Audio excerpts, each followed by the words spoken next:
It's pronounced bonsai, like bone, like bonsai, Japanese word. And the literal translation is tree in a pot. So, as long as you got a tree in the pot, technically it's bonsai. My mama, I grew up around plants. My mama used to have every tree and plant, and everybody thought she was a great gardener and all that, and I never was into it. I help out, but I wasn't into it. And then when you're 35 years old, 1,500 miles from home, and you be like, I like plants and trees, and I want a plant, I want a tree. And then you go, I want that little bitty tree. And you go, what is bonsai? And then you get bit by the bonsai bug. You learn all this stuff about trees and plants. And if you're really into it, the Japanese made it popular to the world, but the Chinese was doing it long before the Japanese. But I guess because the Chinese didn't win the war and the Japanese did, that's why everybody think it's bonsai is Japanese. But before it was bonsai, it was pinjing. So there's Chinese style, there's Japanese style, there's European style, there's American style.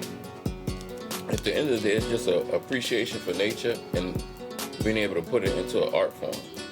And, you know, we've been doing that. We've been doing it with a whole continent and been doing it with these things on grand scales. And most of the time, we didn't have to put them in pots because we had the land and owned the land. And this is a product of modern social conditions.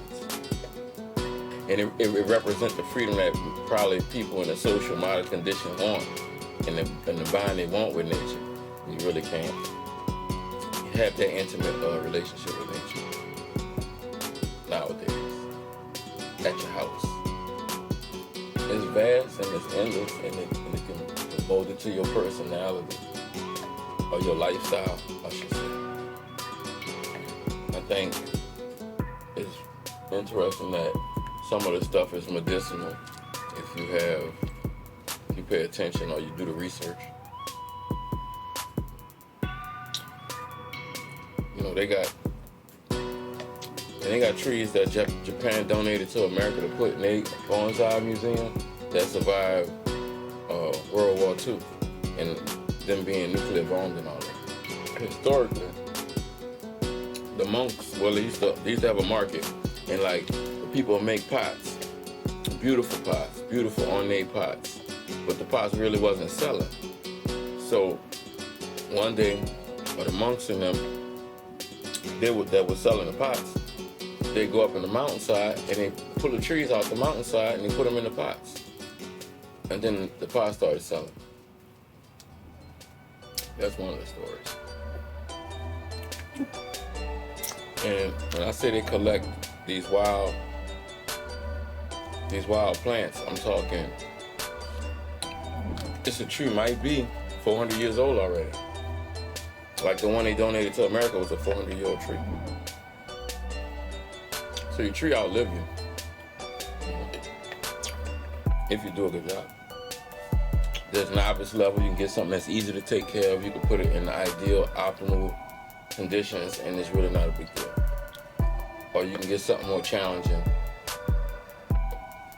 The species of plant more challenging, the way it's potted more challenging, and the conditions where you live at is more challenging. So those are the things that make it easy or hard. Like some plants don't need a lot of water. They could take dry spells. That might be good for some people. Some people might be into overwatering plants, so they might need a tree that just can take all the overwatering. Some people don't have good light, so they need something that don't get a lot of light. And so all them things matter. It's really getting a tree that's right for your lifestyle until you get the hang of it. I think. For me, I wasn't into, somebody gave me one. And I didn't like it like that. Once I found out what they was, I thought it sucked. So I just nursed his back to health, took a bunch of clippings off of it, gave it back to him. It was a ficus.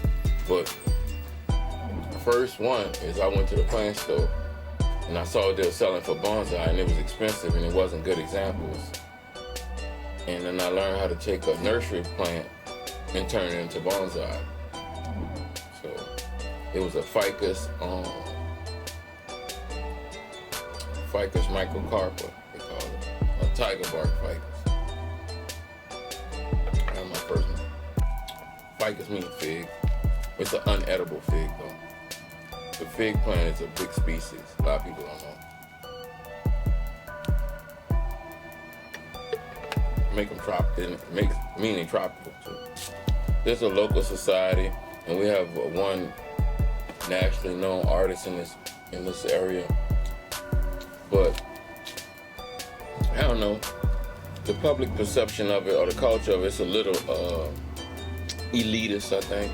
So even if they do have one, I don't know if it's necessarily my group. But I have been a part of bonsai societies before, and they're really cool if you can join them. Like, they're just gonna have a lot of different species and stuff you can pick from. They're gonna have knowledge and stuff, so save you a little trouble, trial and error.